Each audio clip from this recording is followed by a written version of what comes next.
आगे नहीं बढ़ता, धीरे धीरे वो जो माइक्रो ऑर्गेनिज्म है शांत हो जाएगा, खत्म हो जाता है। पेनिसिलिन के बारे में बताया आपको कि बहुत इंपॉर्टेंट था ये एंटीबायोटिक के फील्ड में। 1929 में अलेक्जेंडर फ्लेमिंग को और कुछ साथियों के साथ नोबेल प्राइज दिया गया था। 1945 में दिया गया उनको नोबेल प्राइज, हमको 1945 में मिला। लेकिन ये हेल्थ साइंस में बहुत बड़ा क्रांति था पेनिसिलिन का आविष्कार होना। इससे बहुत से रोगों को आदमी ने जीत लिया, जिसके कारण लोग मर जाते थे पहले। एंटीबायोटिक के इजाद होने से हम उसको जीत लिए हैं, मतलब मरते नहीं हैं, कम से कम धीरे धीरे ठीक हो जाता है। इसमें उनको नोबेल प्राइज भी दिया गया था, अलेक्जेंडर फ्लेमिंग को। आगे बढ़ें।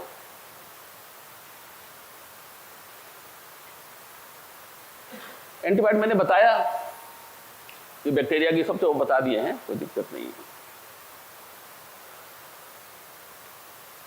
मेनली एंटीबायोटिक जो है बैक्टीरिया के शरीर में घुसकर प्रोटीन, मैंने कहा प्रोटीन सबसे इंपॉर्टेंट पार्ट होता है किसी भी जीवित आदमी के लिए, या जीवित कोई भी ऑर्गेनिज्म है उसके लिए। तो अगर प्रोटीन खत्म हो जाता है तो आदमी जो भी है वो मर जाता है। तो ये प्रोटीन को ही अटैक करता है फाइनली घुसकर, या उसके प्रोडक्शन को चेक कर देता है। 2 तरह के एंटीबायोटिक होते हैं जो मैंने बताया। मलेरिया में ये है कि प्लाज्मोडियम पैरासाइट के माध्यम से होता है और एनोफिलीज मस्कीटो के माध्यम से होता है। ये भी इंपॉर्टेंट क्वेश्चंस हैं जो यूपीएससी में बार बार पूछे जाते हैं। आगे बढ़े। एक दूसरा वर्ड आप लोग सुनते हो ट्रैंक्विलाइजर। ट्रैंक्विलाइजर वो टाइगर घुस गया है घर में या कहीं, तो फॉरेस्ट वाले आते हैं और ट्रैंक्विलाइजर यूज करते हैं। या किसी आदमी को नींद नहीं आ रही है तो इसको स्लीपिंग ड्रग्स भी कहा जाता है। या कोई आदमी नींद से, दर्द से परेशान है तो हम उसे दे देते हैं, चलो सो जाए, कम से कम दर्द से कितना सहेगा, उसी को कहते हैं ट्रैंक्विलाइजर।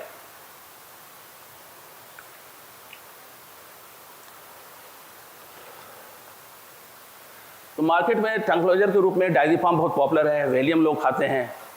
कुछ लोग जो ज़्यादा उम्र के हो जाते हैं उनको नींद नहीं आती रात में, तो तंग करते हैं कि हमें कुछ दवा दो। तो लोग घर के खरीद, लोग डॉक्टर लिख देते हैं कि वेलियम खा लीजिए कम डोज में, या फिर आप डायज़ेपाम खा लें। इस तरह के और भी ब्रांड नाम है, सभी स्लीपिंग ड्रग्स में ही है और ये ट्रैंक्विलाइजर के श्रेणी में आते हैं। ट्रैंक्विलाइजर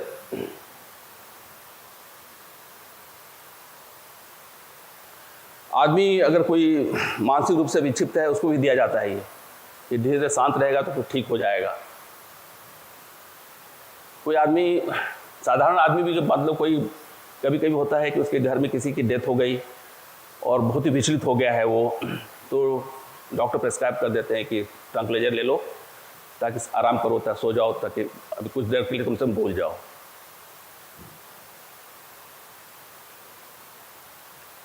एक्चुअली ये दवाइयाँ जितने भी है ट्रैंक्विलाइजर, वो हमारे सेंट्रल नर्वस सिस्टम को अफेक्ट करता है और उससे ये सिग्नल दिया जाता है कि आप रिलैक्स होइए, सोइए। ये पूरा कंसेप्ट। मार्केट में जो ज़्यादा ब्रांडिंग है इसकी वेलियम की है, डायज़ेपाम की है, और कंपोज भी नाम आता है। कंपोज की नाम बहुत पॉपुलर है, कंपोज भी मिलता है बाजार में।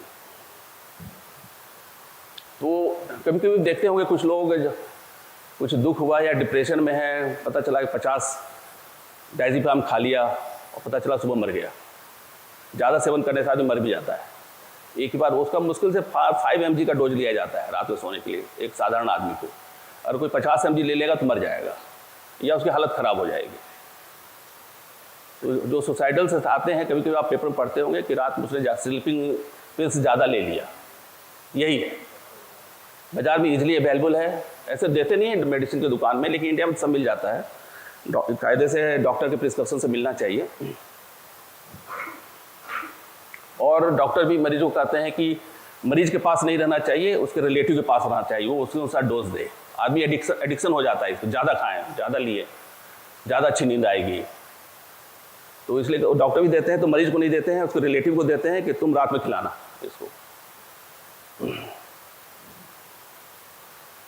दूसरा एक एंटी फर्टिलिटी ड्रग्स भी होता है, जस्ट टू मतलब कि रिप्रोडक्शन प्रोसेस चेक हो जाए, मतलब कि बच्चे पैदा ना हो, इसके लिए भी यूज किया जाता है। तो इससे जो फर्टिलाइजेशन होता है ओवम और स्पर्म का, वो नहीं होता है, चेक हो जाता है। तो इसे बर्थ कंट्रोल ड्रग्स भी कहते हैं। और इसमें एस्ट्रोजन और प्रोस्ट्रोजन होते हैं, या दोनों होते हैं, दोनों स्थितियां हैं। मार्केट में ज़्यादा जो पॉपुलर है वो फीमेल ओरल कॉन्सेंट्रेटिव यूज होते ज़्यादा मिलता है। माला डी या माला एन के नाम से प्रचार भी आता है, टीवी पर आप देखते होंगे माला डी और माला एन के नाम से। ये भारत सरकार का मतलब तो सस्ते दर में मिलता है, या मुफ्त दे दिया जाता है, बांटा जाता है, ताकि जो देश की जनसंख्या है वो कम हो, आपका परिवार छोटा हो, अब स्वस्थ आपका परिवार ठीक से रहे। मेल ओरल कॉन्ट्रासेप्टिव के सक्सेस रेट उतने अच्छे नहीं हैं, भारत में मिलता भी नहीं है, लेकिन जो बड़े मेट्रो सिटीज़ हैं वहाँ अवेलेबल है, लेकिन उसके सक्सेस रेट उतने अच्छे नहीं हैं। उसका नाम है मेल का 11 बीटा MNTDC, लिख देते हैं।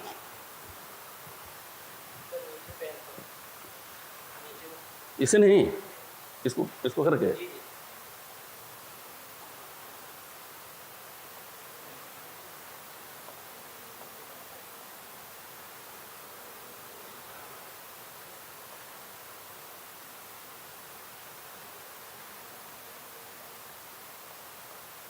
(11 बीटा MNDTC और मेल ओरल कॉन्ट्रासेप्टिव है।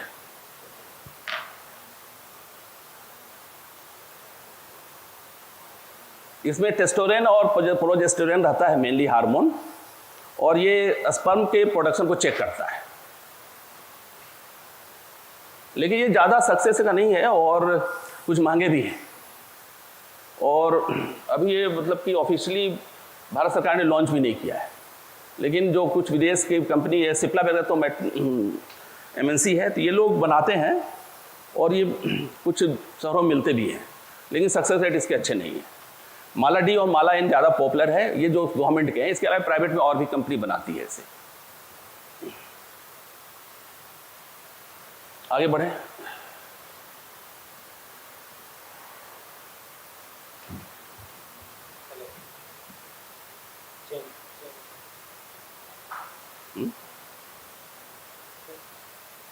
इसको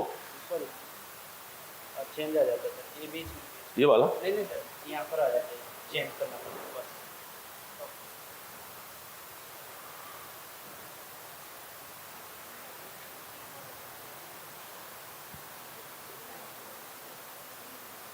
दूसरा आप लोग सुनते होंगे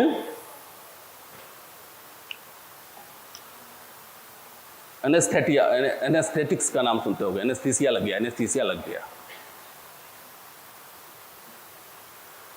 जो कोई सर्जरी वगैरह होती है तो एनेस्थीसिया यूज किया जाता है, क्योंकि जब सर्जरी करते समय जो दर्द होगा, जो दिक्कतें आएंगी, उससे मरीज को और कष्ट होगा, तो उसको एक तरह से बेहोश कर दिया जाता है एनेस्थीसिया डालकर। उसी के बारे में बात कर रहे हैं। ये भी हमारे सेंट्रल नर्वस सिस्टम को देता है, इफेक्ट करता है, वहाँ सिग्नल आता है और उससे आदमी बेहोश हो जाता है। आँख तो खुली रहती है, लेकिन उसे दर्द का महसूस नहीं होता है। सब कुछ देख भी रहा है, लेकिन उसे दर्द नहीं हो रहा है।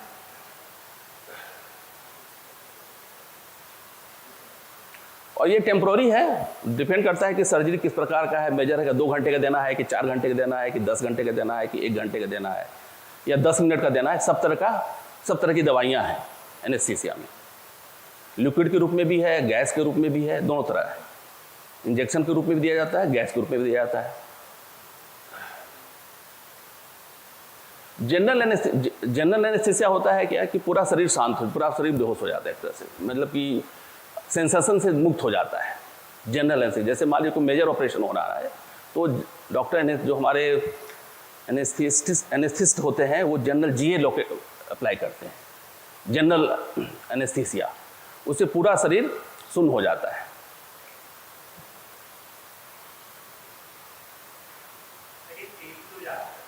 हाँ, डिपेंड करता है कि वो डॉक्टर इसी के लिए है कि उसको कितने वॉल्यूम में चाहिए था इंजेक्शन, सबसे महत्वपूर्ण है।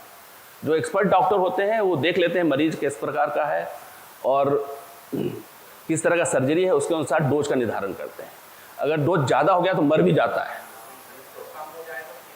और कम भी हो जाता है तो बीच में दिक्कत भी आती है, उठ भी जाता है, फिर दोबारा दिया जाता है। तो ये डिपेंड करता है। उसके लिए डॉक्टर होते हैं जो स्पेशलाइज इसी में करते हैं, वो MS करते हैं, इन मास्टर इन एनेस्थीसिया में करते हैं। वो उनकी मार्केट में बहुत डिमांड रहती है। तो जो मेनली जो ये बड़ा पॉपुलर नाम है सोडियम पेंटोथल, ये जनरली डॉक्टर यूज करते हैं। सोडियम पेंटोथल अपने इंजेक्शन के रूप में डालते हैं।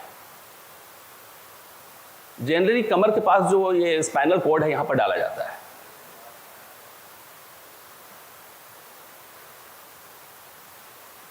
और ये डॉक्टर ही डालता है, खुद अपने हाथ से इंजेक्शन लगाता है। वो बहुत रिस्की होता है, कहीं ज़्यादा लगना नहीं चाहिए, कम नहीं लगना चाहिए, जितना नीड है उसके अनुसार लगाया जाए। और लगता है कि छोटा सर्जरी है तो उसमें गैसियस फॉर्म में भी है, नाइट्रस ऑक्साइड, साइक्लोप्रोपेन, इथिलीन बहुत, ईथर भी बहुत यूज होता है। गैसियस फॉर्म में नाक में कुछ हल्का दे दिया जाता है नाक के माध्यम से, तो बेहोश हो जाता है। तो दोनों तरह के हैं, लिक्विड में भी हैं, मतलब इंजेक्शन, और गैसियस फॉर्म में है। गैसियस फॉर्म में ईथर है, लिक्विड फॉर्म में पेंटोथल मैंने बताया आपको।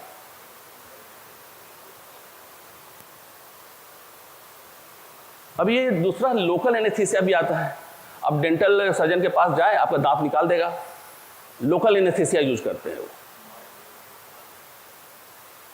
तो आप बोले भाई दर्द नहीं हुआ और दांत निकल गया, तो वो लोकल एनेस्थीसिया करते हैं, जेली फॉर्म में होता है। और ये जाइलोकेन यूज करते हैं। वो ऐसे आपको लगा देगा, ऐसे करके जेली करके, जिस तरह आपका टूथपेस्ट होता है ना, उस तरह लगा देगा। लगता है कि टूथपेस्ट लगा रहे हैं, तो आदमी उस एरिया में पूरा सुन्न हो जाता है, कोई कंसंसेंस नहीं रहता है। और फिर डॉक्टर वो दांत निकाल लेता है, या दांत में जो भी काम करना है कर लिया, उसका आदमी 10 मिनट बाद ठीक हो जाता है। इसको लोकल एनेस्थीसिया कहते हैं, जिसका इफेक्ट उस एरिया में, जैसे मान लीजिए सर्जरी आपके, मान लीजिए यहाँ ही कुछ होना है, छोटा सा लेग में कुछ घाव हो गया है, कुछ ठीक करने के लिए, तो वहाँ लोकल एनेस्थीसिया दे दिया, उसके ऑपरेशन कर दिया, हो गया। लेकिन अगर बड़ा घाव है, बड़ा सर्जरी है, तो जनरल एनेस्थीसिया दिया जाएगा। इसमें जेली फॉर्म में जाइलोकेन है, स्प्रे फॉर्म में भी आता है। कभी कभी डॉक्टर स्प्रे कर देता है उस एरिया में, दांत में, या दांत में तो नहीं करते हैं, बाहर एरिया में कोई सर्जरी होना है तो स्प्रे करके उस एरिया को वो कर दिया जाता है।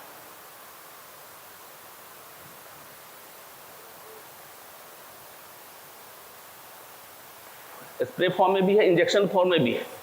कभी कभी इंजेक्शन लगता है ज़्यादा बड़ा सर्जरी है, तो डॉक्टर दांत में भी सर्जरी कर वहाँ लगाते हैं, मसोड़े में लगाते हैं इंजेक्शन।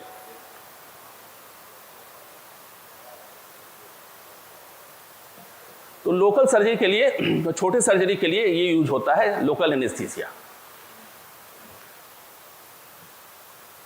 इसमें एक आप लोग प्रॉपर वर्ड सुनते हो, कभी कभी सुनते हो कि क्लोरोफॉर्म, चोर घुसा घर में और तो और क्लोरोफॉर्म सुखा दिया और आदमी बेहोश हो गया और सामान लेकर भाग गया। तो क्लोरोफॉर्म डेंजरस है, आदमी मर भी जाता है उससे।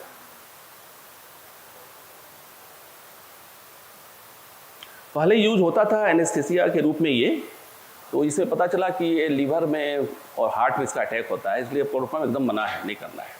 लेकिन जो कुछ हमारे असामाजिक तत्व हैं वो इसका गलत कामों के लिए यूज करते हैं। क्या करते हैं, क्लोरोफॉर्म लिक्विड फॉर्म में होता है, उसको एक कपड़े में डाल देते हैं, भिगा लिए और नाक में सुंघा दिए, बेहोश हो जाता है आदमी। अब कहीं ज़्यादा सुंघा दिए, मतलब ज़्यादा कंसनट्रेटेड क्लोरोफॉर्म है और आपने सूंघ लिया या सुंघा दिया गया आपको, तो आप मर भी सकते हैं। आपके लीवर भी खराब हो सकता है और हार्ट अगर रुक जाएगा तो आप मर भी जाएंगे। तो क्लोरोफॉर्म बहुत डेंजरस होता है और इसका यूज़ बहुत ही रेयर स्थिति में किया जाता है। ये जो एग्रीकल्चर में जो पेस्टिसाइड वगैरह है, इसमें क्योंकि सस्ता होता है ये, तो लोग यूज़ करते हैं उसको। उसको जैसे छोटे छोटे कीड़े को मारने के लिए, तो वो ज़्यादा उसके लिए इंटेक हो जाता है, मर जाता है। इसलिए कहा जाता है कि जब वो स्प्रे हो सब्जियों में या तो उसको नहीं खाना चाहिए, उसको धोकर खाना चाहिए, क्लोरोफॉर्म मिलने की संभावना रहती है उसमें।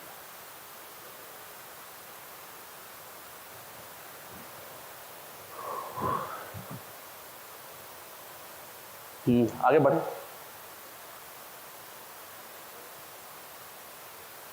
मैंने बताया कि जो वही जो है ट्रैंक्विलाइजर, वेलियम है, पॉपुलर, ये सब उनके नाम है, क्या क्या है। दूसरा, जो आप स्लीपिंग पिल्स का ज़्यादा उपयोग करेंगे तो आपका रिफ्लेक्सेस स्लो हो सकते हैं, डेथ हो सकता है, पूरा जजमेंट होगा, निर्णय क्षमता कमज़ोर हो जाएगी। और ऑब्लिवियन है मतलब चेतना शून्य, मतलब आपकी चेतना समाप्त हो जाएगी, शून्य हो गया। तो इसलिए कहते हैं ज़्यादा स्लीपिंग पिल्स नहीं लेना चाहिए। चलिए आगे बढ़े।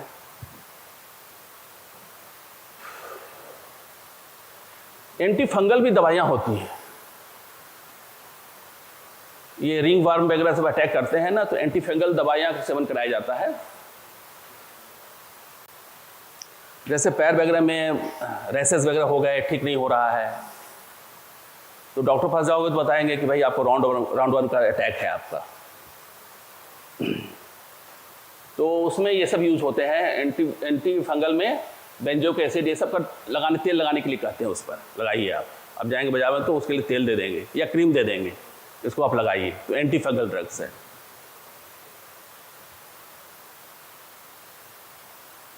अब वो एंटीवायरल ड्रग है। वायरल का मैंने बताया कि एंटीबायोटिक वायरल में काम नहीं करता है, और एंटीवायरल ड्रग्स जो है कीमत ज़्यादा उसकी कॉस्टली भी होती है। तो इसलिए कहते हैं कि जैसे वायरल फीवर हुआ तो बोलते हैं लोग रहने दो, 2-3 दिन में अपने छूट जाएगा, छूट, क्योंकि दवाइयाँ बहुत कीमती है और उतना इफेक्टिव भी नहीं है। दोनों बातें हैं। एक्चुअली वायरल का जो भी ग्रोथ होता है वो किसी आदमी के किसी सेल से जुड़कर होता है, तो उसका अपना कोई बॉडी नहीं होता है, दूसरे के प्रोटीन से ही, उस आदमी के प्रोटीन से ही या किसी दूसरे का भी प्रोटीन उससे लेकर चलता है। वो उसका आप मार नहीं सकते हैं उसको आप मारेंगे तो उस आदमी को मारना पड़ेगा जिसको हुआ है। इसलिए उसको ग्रोथ को चेक किया जाता है। बस इतना ही कि ग्रोथ को कम कर दिया जाए, धीरे धीरे ठीक हो जाता है। उसका जो लाइफ साइकिल कम होता है अपने आप खत्म हो जाता है। वायरल ही है कंजक्टिवाइटिस में। तो आप जब हम पढ़ाएंगे ना तो आपको डिटेल बताएंगे उसके बारे में। जो मार्केट में जो अवेलेबल ज़्यादा है एंटीवायरल ड्रग्स में एसिक्लाइवर है। एसिक्लाइवर के नाम से आता है। जब भी आप एंटीवायरल ड्रग देखेंगे एसिक्लाइवर, तो ये यूज़ होते हैं। जैसे किसी के यहाँ पर ओठ में बार बार आ जाता है, इन्फेक्शन हो जाता है, इस तरह की बात शिकायत आती है, तो उसमें ये एंटीवायरल ड्रग्स दिए जाते हैं। लेकिन इसके भी सक्सेस रेट उतने अच्छे नहीं हैं और कीमत भी ज़्यादा होता है। आगे बढ़ें। बस हो गया। अब शुरू में ले आओ। मैंने आपको मेडिसिनल केमिस्ट्री के बारे में बताया, तो एक्चुअली बहुत बड़ा ये सब्जेक्ट है ये, और इसको हम 1 घंटे में पढ़ाए हैं आपको। 1 घंटे पढ़ाया नहीं जा सकता है, बहुत बड़ा है। लेकिन तब भी जो मुख्य बातें हैं उसका मैंने बताया, जो प्रीलिम्स के पॉइंट ऑफ व्यू से इम्पॉर्टेंट है। अब मेंस में जाएंगे तो और डिटेलिंग होती है उसकी, हम मेंस में नहीं जा रहे हैं। इतना ही आप याद रखें तो काफ़ी।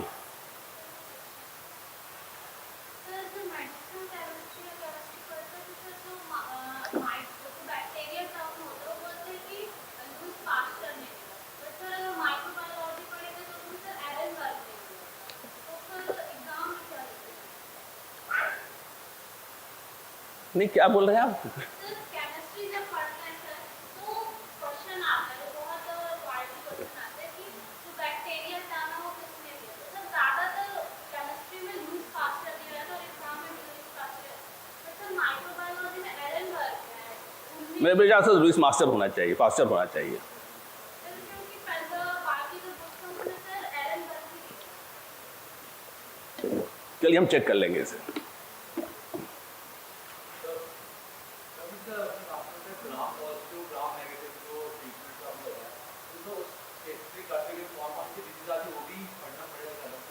नहीं होता जो, ये डॉक्टर का काम है। एग्जाम में इतना पूछा जाता है कि ग्राम पॉजिटिव एंटीबायोटिक का नाम बताइए, ग्राम पॉजिटिव क्या होता है या ग्राम नेगेटिव क्या होता है, ऐसा दवा बताएं जो कि दोनों में काम आता है, ग्राम पॉजिटिव में भी। जो मैंने बताया वो उसी पर आप रहें तो मेरे विचार से इतना काफ़ी है, इतना ही बहुत है। इसको आप ठीक से याद रख लें तो वो बड़ी बात होगी। एज केमिस्ट्री मैंने एमएससी में, बीएससी में था मेरा, एमएससी में मेनली हम लोग जियो केमिस्ट्री ग्रुप में पढ़ा था, चलते रहता है।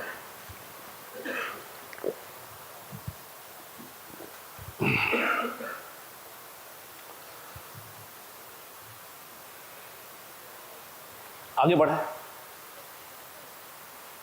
आगे आगे आगे।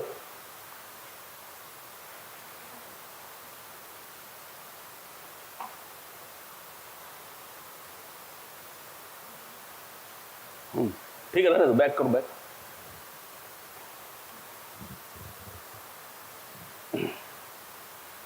कॉस्मेटिक पढ़ा रहे हैं क्योंकि ये सभी का चहेता विषय है आजकल, चाहे मेल हो चाहे फीमेल हो, चाहे बूढ़े हों चाहे जवान हों, सभी कॉस्मेटिक्स के दीवाने हैं।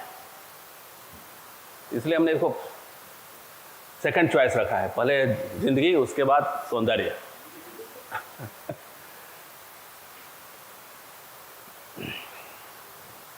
कॉस्मेटिक कोई नया सब्जेक्ट नहीं है और आप लोग प्रतिदिन किसी न किसी फॉर्म में यूज़ करते हैं। ये डिपेंड करता है कि आप कितने अवेयर हैं और क्या पढ़ते हैं क्या नहीं पढ़ते हैं। तो मेरा पुनः सलाह रहेगा कि जो भी आप कॉस्मेटिक खरीदें, चाहे कोल्ड क्रीम खरीदें, चाहे मॉइस्चराइज़र खरीदें, चाहे तेल खरीदें, चाहे आप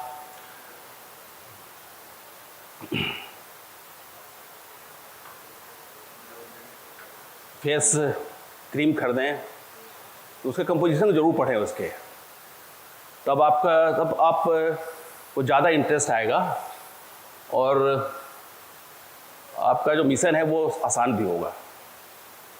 तो जो भी सामान, चाहे साबुन ही क्यों ना आए, उसको पढ़िए ज़रूर। आप कोई तेल लगा रहे हैं तो उसको ज़रूर देखिए। अगर कोई मान लीजिए मेडिसिनल तेल यूज़ कर रहे हैं, देखिए उसमें क्या लिखा हुआ है। कोई क्रीम यूज़ कर रहे हैं, शैम्पू यूज़ कर रहे हैं, लिक्विड सोप यूज़ कर रहे हैं, तो उसके कंपोजिशन जरूर पढ़ें, तो आप डिफ्रेंशिएट करें कि क्या अंतर है दोनों में। ये तरह तरह के रूप में आते हैं। ये सिर्फ हमारे चेहरे पर या शरीर में लगाया जाता है और टेम्प्रोरी रहता है। ये अपने शरीर को स्वस्थ रखने के लिए, अपने स्किन को स्वस्थ रखने के लिए लोग इसको यूज़ करते हैं। परफ्यूम के रूप में यूज़ करते हैं कि खुशबू आए हमारे शरीर से, लोशन के रूप में यूज़ करते हैं, फेस क्रीम के रूप में यूज़ करते हैं।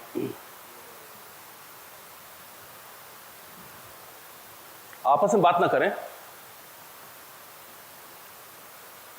तो कॉस्मेटिक की डिमांड मार्केट में बहुत हो गई है और पूरे वर्ल्ड की बड़ी बड़ी कंपनी इंडिया में आ रही है, क्योंकि यहाँ मार्केट बहुत बड़ा है और पॉपुलेशन वाइज बहुत ज़्यादा है, प्लस लोगों की परचेजिंग कैपेसिटी बढ़ गई है, तो लोग तरह तरह के कॉस्मेटिक्स खरीद रहे हैं, तो उसमें बड़ी बड़ी कंपनी आ रही है। एक समय जब भारत आज़ाद हुआ तो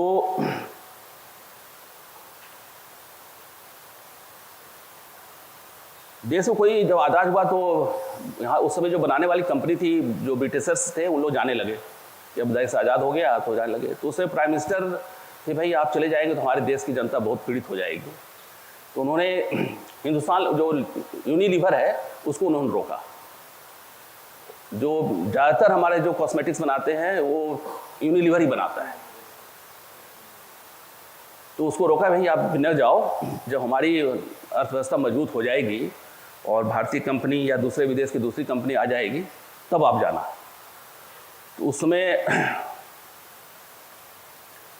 जो क्रीम था उसका, वो सब बनाते हैं। जो यूनिलीवर आप देखेंगे मार्केट में ज़्यादा कॉस्मेटिक प्रोडक्ट उन्हीं का है, पाउडर ही बनाते हैं, क्रीम भी बनाते हैं, सब बनाते हैं।